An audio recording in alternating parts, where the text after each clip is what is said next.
Abra sua Bíblia. Deixa ela aí, aberta.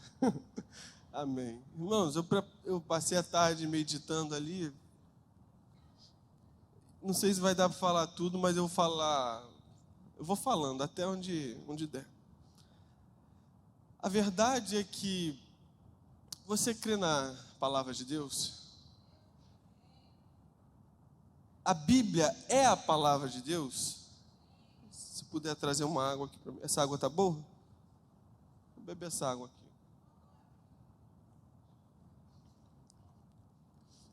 A Bíblia é a palavra de Deus? É a palavra de Deus? Se a Bíblia é a palavra de Deus, a nossa postura em relação à palavra de Deus, ela tem que ser diferente da postura que o mundo tem em relação à palavra de Deus. O crente não pode ter a mesma postura que o ímpio, o descrente, o incrédulo tem em relação à palavra de Deus. A Bíblia não é um livro comum, entretanto, muitos não dão a devida credibilidade. Falam que é só histórias de um pequeno grupo de hebreus que foram influenciados por um profeta chamado Jesus de Nazaré.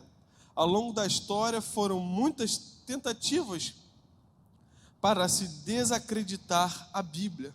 Contudo, podemos dizer com certeza, a Bíblia é a palavra de Deus. A Bíblia é a palavra de Deus. E talvez alguns perguntariam, tá bom, pastor, então como posso saber se a Bíblia é realmente a palavra de Deus? Como nós podemos saber, verificar e ter uma fé sólida, firme? Como eu posso comprovar? Porque a gente gosta de ter certeza, né? Aquela certeza humana. Primeiramente, isso tem que partir de dentro de você. Você tem que ter fé para crer. Você recebe pelo Espírito Santo essa fé e você se aposta disso. Mas, se a gente for procurar algumas evidências, a gente vai encontrar de que a Bíblia é realmente a palavra de Deus. Aleluia! Número 1, eu vou tentar falar sobre uns pontos aqui para a gente poder firmar a nossa fé cada dia mais. Diz assim, a Bíblia é a palavra de Deus porque há uma unidade na diversidade. Fala assim, unidade na diversidade. O que é diversidade? Diversidade é o que nós temos aqui, ó. Brancos, negros, pardos, claros, cabelo liso, cabelo cacheado, cabelo não cabelo. Existe isso? Não cabelo? Desprovido de cabelo. Isso é diversidade, magro, alto, bonito, mais ou menos. Uns que contam só com a graça de Deus. Estou brincando, irmão, todo mundo é bonito. Amém? Quando Jesus faz a obra, a gente tinha um irmão aqui que ele chegou aqui, só Jesus na causa, parecia o seu Madruga. Quando ele saiu, rapaz, que obra Deus fez na vida dele. Alguns sabem de que eu estou falando, né? Amém. Mas isso é uma diversidade, é diferença. E quando a Bíblia foi escrita, quando a Bíblia foi dada por Deus aos homens, ela foi dada a uma diversidade de homens. Existem 66 livros, 39 no Antigo e 27 no Novo Testamento. Se alguém tem um vento aí? Um vento que está vindo lá de fora, né? 27 no Novo Testamento. Cerca de 40, no mínimo, escritores aí, de línguas, culturas diferentes. Que diversidade de pessoas, que diversidade de cultura. Foram príncipe, pastor de ovelha. Olha quantas pessoas escreveram a Bíblia. Lógico, inspiradas pelo Espírito Santo de Deus. Príncipe, pastores de ovelha, servos, reis, profetas, agricultores, sacerdote, publicano, pescador, discípulos, médico e mestres da lei. O mestre da lei. Este último se referindo ao apóstolo Paulo, que escreveu grande parte do Novo Testamento em suas cartas. Olha a diversidade de pessoas que foram usadas por Deus para escrever as Santas Escrituras. Mas tá, onde é que tu quer chegar, pastor? É aí que nós vamos ver. Há uma unidade na mensagem da Bíblia. Há uma centralidade na mensagem da palavra de Deus. E a centralidade, a unidade da palavra de Deus é Jesus. Aleluia. Há plena harmonia na mensagem bíblica. Olha o que diz Lucas 24, 26. Jesus está no caminho de Emaús. Abre aí para a gente no telão. Jesus está no caminho de Emaús com os discípulos. E Jesus está perguntando o que aconteceu na cidade. Eles estavam tristes, alvoroçados. Jesus sabia, mas estava questionando a eles. E Jesus ia pelo caminho. E eles falaram, aconteceu isso, isso e isso. Mas de repente, 26, diz assim, porventura não convinha que o Cristo padecesse estas coisas e entrasse na sua glória. E Jesus Cristo está no caminho, e Jesus começa a ensinar a eles as Escrituras. Eles estão tristes, estão cabisbaixos, e no caminho de Emaús, Jesus está ensinando. O outro verso, 27. E começando por Moisés e todos os profetas, explicava-lhes que ele se achava em todas as Escrituras. Então, Jesus no caminho de Emaús está explicando o que os profetas e Moisés haviam dito do Messias, de Cristo, aquele que haveria de vir. As Escrituras do Antigo Testamento, elas apontam para Jesus. Há uma unidade nos textos, há uma harmonia. Na Nova Aliança, a mesma coisa. A Bíblia, ela não se contradiz. A palavra de Deus, ela é fiel. Amém? A palavra de Deus não há erro. Nós que às vezes, interpretando mal um texto, fora do contexto, fazemos doutrinas de homens, mas a Bíblia é a santa e inerrante palavra de Deus. O Novo Testamento, ou melhor, o Antigo Testamento aponta para Jesus, o novo, a nova aliança. E a nova aliança explica a antiga aliança. Há uma harmonia na Bíblia, aleluia. Não tem como fazer isso sem obra do Espírito Santo de Deus, irmãos. Não tem como. E como eu falei, na nova aliança, a mesma coisa. Você vai encontrar, para a gente correr, não precisa abrir. 2 Pedro 3, 16 e 17. O apóstolo Pedro, o apóstolo faz uma defesa das cartas e do ensinamento do apóstolo Paulo. Pedro, apóstolo, está fazendo uma defesa. Você pode conferir aí depois. 2 Pedro 3, 16 e 17. Pedro está fazendo uma defesa das cartas, da inspiração das cartas do apóstolo Paulo, que alguns indoutos, alguns que torciam os ensinamentos de Paulo. E este mesmo Paulo, escrevendo aos Timóteos, em 2 Timóteo 3,16, diz assim, toda a Escritura é divinamente inspirada e proveitosa. E ele continua para ensinar, repreender, admoestar. As Escrituras são inspiradas por Deus. Então a primeira evidência de que a Bíblia é a palavra de Deus, é que há uma unidade, há uma harmonia na diversidade. Amém? Quantos estão entendendo? Aleluia. 2.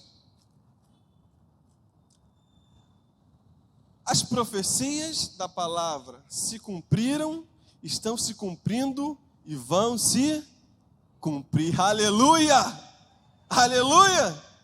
As profecias se cumpriram, estão se cumprindo e vão se cumprir, porque Deus vela pela sua palavra. Aleluia! A palavra de Deus, a Bíblia, é um livro profético.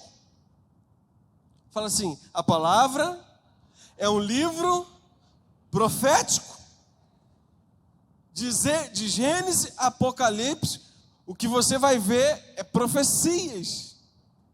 São milhares de profecias. Não tem, a gente poderia ficar aqui falando de várias profecias que se cumpriram, estão se cumprindo e vão se cumprir. Aleluia. Mas nós vamos ver algumas que já se cumpriram. Amém? Não precisa abrir não. Salmos 22:16. Se quiser botar aí no telão, só no telão. Salmos, olha o que diz o salmista, Salmo 22:16. Deus meu, Deus, cadê? Pois me rodearam cães e ajuntamento de malfeitores me açoitou. Trespassaram-me as mãos e pés. Esse fundo está atrapalhando um pouco de ler. Se puder botar um fundo mais limpo. Olha o que diz. O salmista está dizendo que furaram as minhas mãos e ultrapassaram os meus pés. O salmista está profetizando sobre a vinda do Messias, daquele que haveria de vir.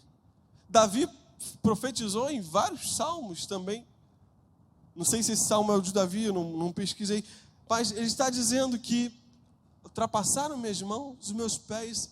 Aí você vai ver lá na Nova Aliança, lá quando Jesus vem, morre na cruz do Calvário, o que acontece? Jesus é pregado na cruz, pregado no madeiro, seus pés e suas mãos são transpassadas, furadas pelos pregos. Zacarias 9:9, entrada triunfal de Jesus. Zacarias profetizou sobre a entrada triunfal de Jesus em Jerusalém. E você poderia dizer, pastor, mas isso está na Bíblia. Sim, mas também tem muitas profecias que você vai ver nos historiadores do primeiro século. Eles escreveram, testificaram as coisas que aconteceram lá no primeiro século. A entrada triunfal, não, isso aí tu não botou não, né? Zacarias 9:9. Botou? Amém. Mas se você quiser ler depois, anote aí, Zacarias 9:9. A entrada triunfal de Jesus. Uma outra profecia bem conhecida, Isaías 7:14. Isaías 7:14. A virgem conceberá. Profeta Isaías falando da virgem. E o que acontece lá no primeiro século, nos primeiros anos da era cristã? A Virgem Maria, né, o anjo aparece, a Virgem Maria fala, não temas, bem-aventurada é entre as mulheres. Amém? E logo passando o tempo dela, da sua gestação, do seu tempo de mulher, o que acontece? Jesus nasce. E a profecia, mais uma vez, se cumpre. De Isaías 7:14. Amém? Então, eu só peguei algumas. Tem muitas profecias que se cumpriram. No Novo Testamento e até após. Profecias históricas de reinos que foram profetizados, que iam cair, de reinos que iam se levantar. Existem muitas profecias que se cumpriram. Aleluia! E Jesus mesmo também profetizou. Mateus 24, 1 e 2. Ele está com seus discípulos, puder abrir aí, Mateus 24, 1 e 2. Ele está andando em Jerusalém com seus discípulos, e os seus discípulos admiram o templo. Olham para o templo e dizem: Jesus, mestre, ó como é bonito esse templo. Aí Jesus vira para eles: não ficará pedra sobre pedra que não seja derrubada. E no ano 70, está tudo registrado na história, nos anos 70, o imperador romano cerca Jerusalém, sitia Jerusalém, destrói Jerusalém, saqueia Jerusalém, taca fogo, arranca o ouro do templo, arranca tudo, e não ficou pedra sobre pedra. E o sermão profético se cumpre de Jesus. Amém? A Bíblia é um livro profético. Aleluia! Quer saber o que vai acontecer com a sua vida amanhã? Leia a palavra de Deus. Quer saber o que vai acontecer amanhã? A Bíblia é mais atual do jornal que sai amanhã. A Bíblia é mais atual do que as manchetes nas redes sociais. Aleluia! Jesus, no mesmo sermão, ele diz assim, verso 24, capítulo 24, verso 7 e 8. Haverá fome, peste e terremotos. Pode abrir esse texto aí? 24, 7, 8. Olha só. Portanto, se levantará nação contra nação e reino contra reino. E haverá fomes, pestes e terremotos em vários lugares. Preste atenção. Aí você poderia dizer: mas pastor, fome, peste, terremoto, tem em todo lugar. Em todo lugar tem fome, peste, desde que o mundo foi criado. Só que preste atenção no texto. Olha só. Olha só. Portanto, haverá nação contra nação, reino contra reino, e haverá fomes, pestes e terremoto em vários lugares. Como é que os discípulos iam saber de fome, peste e terremotos em vários lugares? Talvez na província da Galileia, de Canaã, na Judéia, talvez no reino do lado, tudo bem. Mas Jesus diz que em vários lugares, essa expressão vários lugares, aponta para os nossos dias, de que hoje nós podemos saber tudo o que está acontecendo em tempo real, em vários lugares. Daniel, ele falou que nos últimos dias, o conhecimento, a ciência, Daniel 12:1, se multiplicaria. Como é que eu vou saber que está acontecendo isso em todos os lugares? Porque a ciência, o conhecimento tem se multiplicado. Outra prova que Jesus fala de fome, peste, terremoto, é que no texto seguinte, no versículo seguinte, ele fala de princípios de dores. Princípios de dores. Ali a expressão é de uma mulher que está para dar à luz e ela começa a sentir as dores do parto. Quanto mais se aproxima a hora, maiores são as dores. Quanto mais se aproxima a hora de dar à luz, de vir à luz desse mundo, mais há dores. Por isso que os nossos tempos são tempos escatológicos. Porque diferente do tempo de Jesus, há mais dores hoje do que naquele tempo. Porque há dores hoje no Brasil, na América do Sul, na América do Norte, na Oceania, na Europa, em todos os lugares. Essas coisas estão acontecendo simultaneamente, porque as dores de parto estão chegando. São dores que estão vindo e só falta o quê? Dar à luz. Está muito próximo. Aleluia. E Daniel fala: naquele tempo se levantará Miguel, o grande príncipe, que se levantará a favor dos filhos do povo, e haverá um tempo de angústia, qual nunca houve, desde que houve nação até aquele tempo. mas aquele tempo livrar-se-á o teu povo, todo aquele que for achado escrito no livro. Verso 2.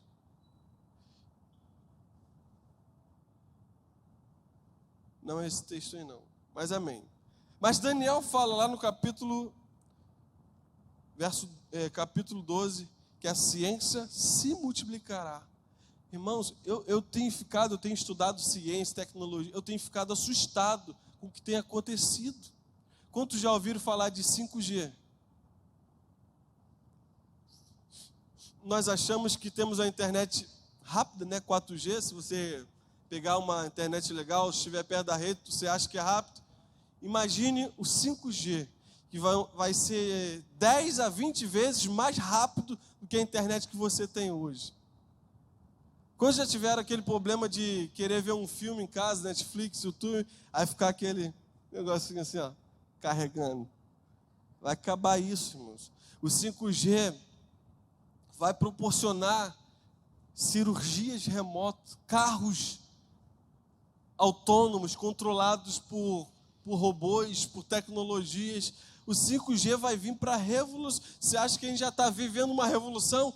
Está vindo uma revolução maior, sabe por quê? O anticristo vai precisar governar e vai precisar controlar a minha e a sua vida. E ele vai usar a tecnologia para isso.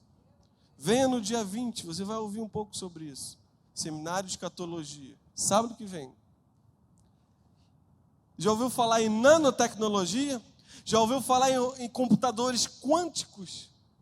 Já ouviram falar em holograma? Já ouviu falar, não sei se vocês já ouviram, mas já ouviram falar eu falei de 5G, agora já ouviram falar de 6G? Alguém já ouviu falar de 6G? Ali, não estou mentindo. 6G. 6G.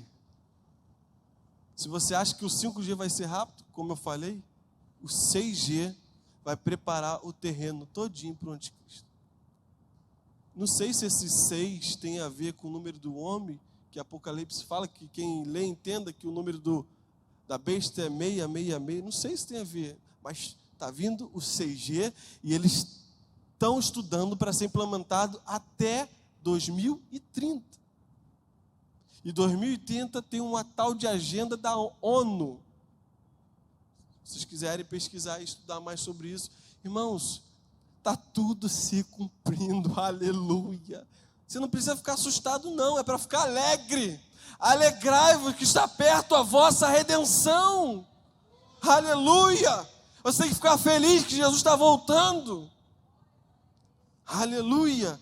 Está se cumprindo, as profecias se cumpriram, muitas estão se cumprindo nos nossos olhos, e muitas vão se cumprir. A Bíblia é fiel, a palavra de Deus é infiel, é infalível. Aleluia, aleluia. Glória ao teu nome, Senhor. Agora, terceiro ponto. Falamos que há uma unidade na Bíblia, falamos que as profecias se cumprem, e o terceiro ponto para encerrar, a Bíblia, ela é viva, aleluia. Fala com o teu irmão, a Bíblia, a palavra de Deus é viva, ela produz vida, aleluia, aleluia. Abra sua Bíblia aí, João 6:63, aleluia. Olha o que Jesus está dizendo aos seus discípulos. João 6:66. O Espírito é o que vivifica. A carne, para nada, é 63. 6:63. Isso. O Espírito é o que vivifica. A carne para nada aproveita. As palavras que eu vos digo são... Aleluia. As palavras que eu vos digo são espírito e vida. Aleluia. Nós somos frutos dessa palavra. Nós estamos aqui que recebemos de Deus a graça, a misericórdia, somos frutos da palavra que é viva.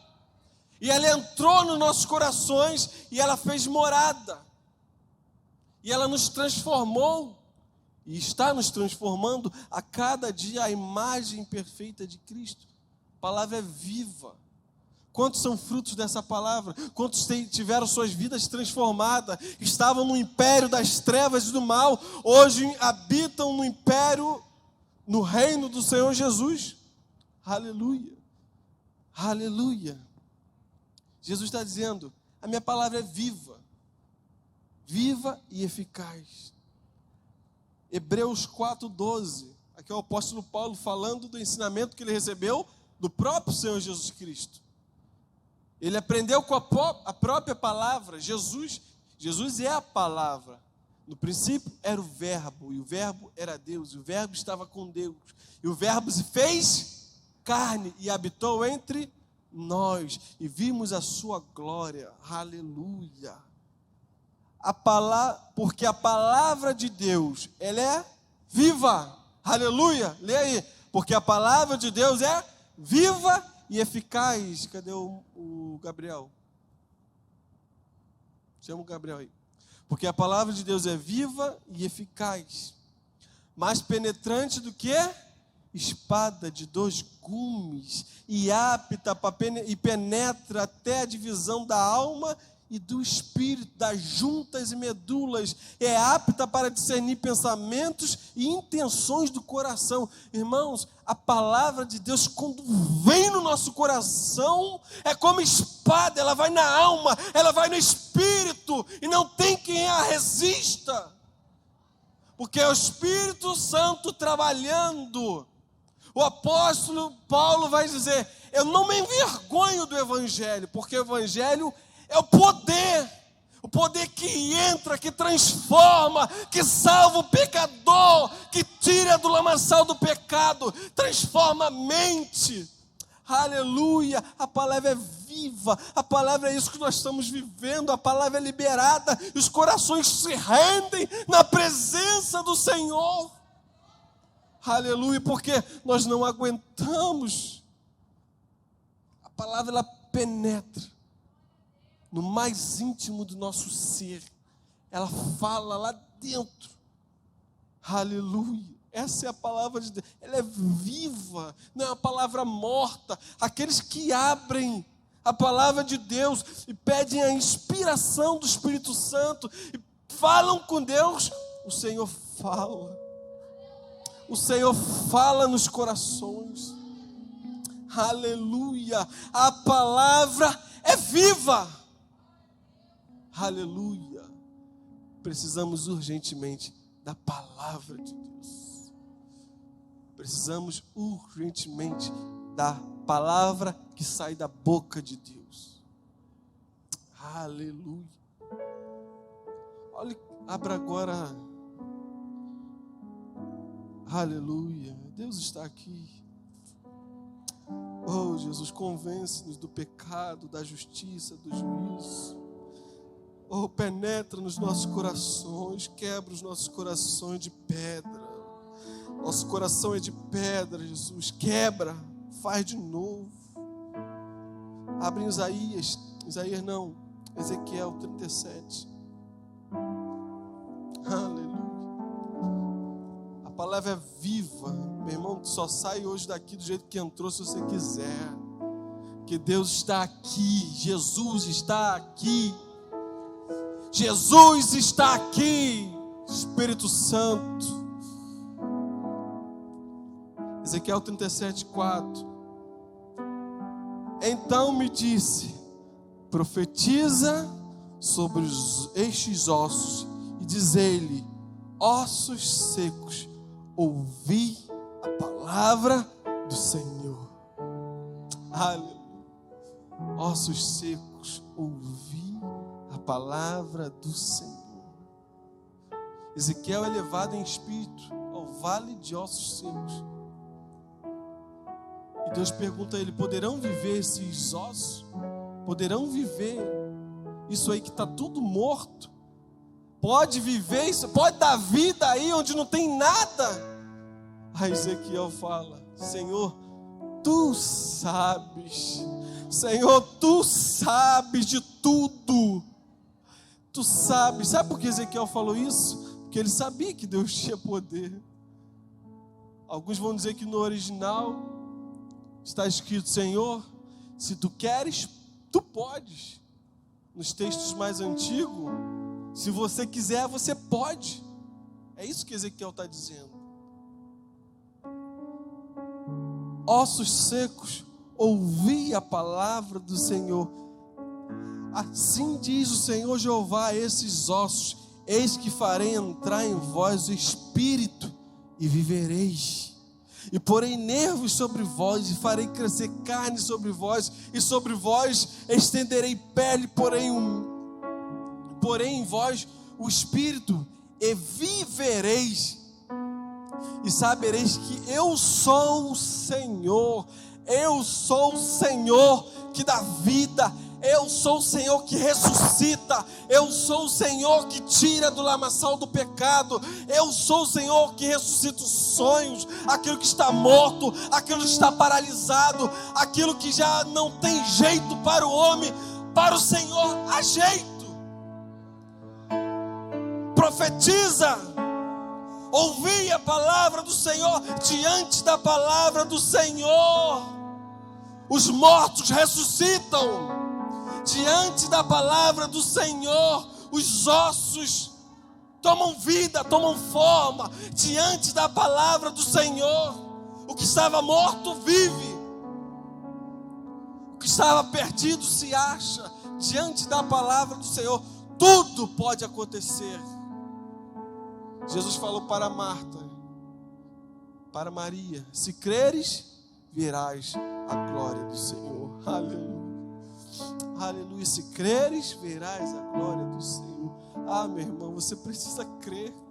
Desperta tu que está dormindo. Levanta dentre os mortos. Se você está morto, Deus tem poder para te ressuscitar. Deus tem poder para transformar. Aleluia. Aleluia. A superficialidade é a mais óbvia característica da igreja moderna. Na vida cristã, coisa alguma é tão importante quanto a maneira como nós nos aproximamos da Bíblia, quanto a maneira como a lemos. Ela é o nosso único manual de instrução, a nossa única fonte informativa, a nossa única autoridade.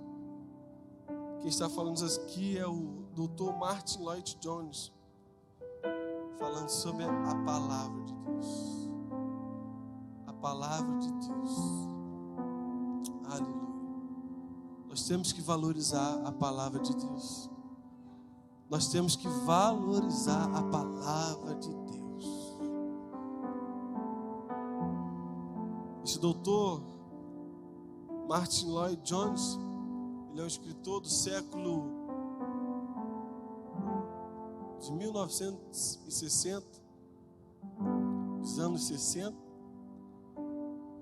Ele estava escrevendo seu livro, e naquele tempo ele já diz que a maior característica hoje da igreja é a superficialidade. É muito superficial. Os cristãos vêm, vão nos cultos, vêm, recebem poder, vai. Mas Deus não quer um relacionamento superficial. Deus quer um relacionamento verdadeiro, de intimidade com Ele e com a sua santa e gloriosa palavra. Talvez se ele vivesse hoje, 2021, talvez ele ficasse mais assustado com a condição da igreja hoje.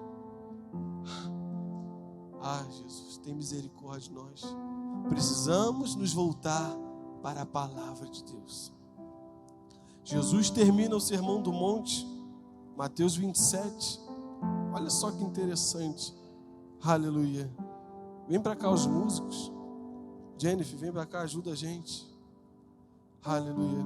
Vou terminar aqui. Sermão do Monte, Mateus capítulo 7. Jesus termina dizendo: Débora, Cadê o baixista aí da Jennifer? Amém.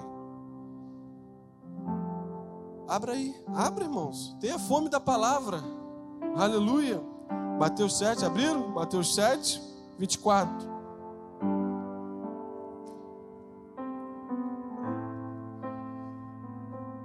Todo aquele, pois, que escuta estas minhas palavras e as pratica, assemelho-ei ao homem prudente que edificou sua casa sobre... E desceu a chuva, e correu os rios, e sopraram os ventos, combateram aquela casa, e não caiu, porque estava edificada sobre...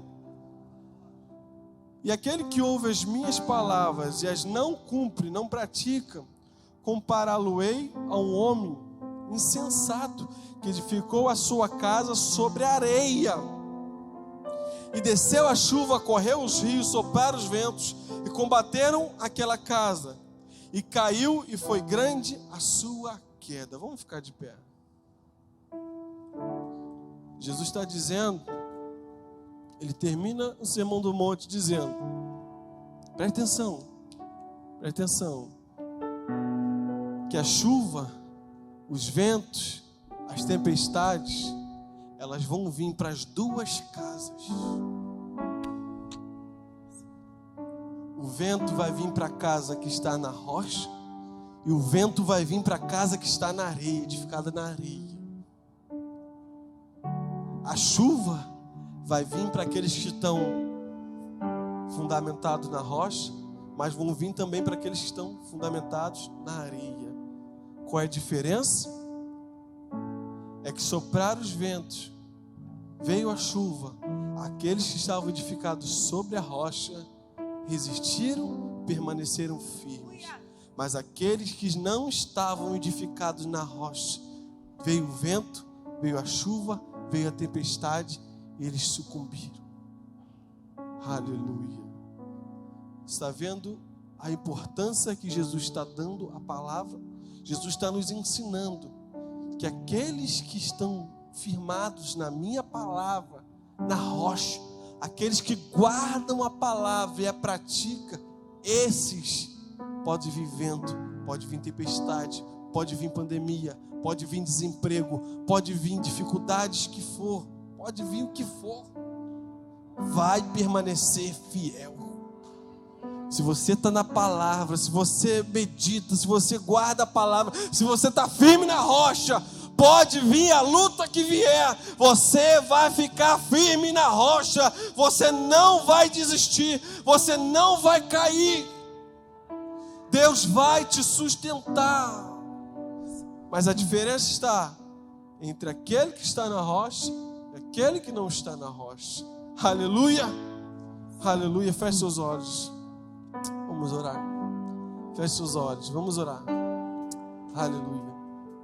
Pai, te adoramos nessa noite, profetizamos no teu nome, Senhor, que teu Espírito Santo fale, Senhor, melhor do que as minhas palavras, que teu Espírito Santo penetre através, Senhor, da tua palavra, e vai lá na alma do Espírito, Senhor, nas juntas e medulas, e faça a obra que só tu podes fazer, que as minhas palavras não podem, Senhor, que as palavras humanas não podem, Senhor, que a música não pode, Senhor, que o entretenimento não pode, mas só tu podes fazer. Espírito Santo, continua fazendo a tua obra, em nome do Senhor Jesus. Te agradecemos, Senhor, pela bênção, Senhor, de tu nos ter revelado a tua santa palavra, as tuas vontades, Senhor. Fica conosco, continua, Senhor, operando neste lugar, em nome do Senhor Jesus. Amém, amém. Você pode aplaudir ao Senhor? Aleluia.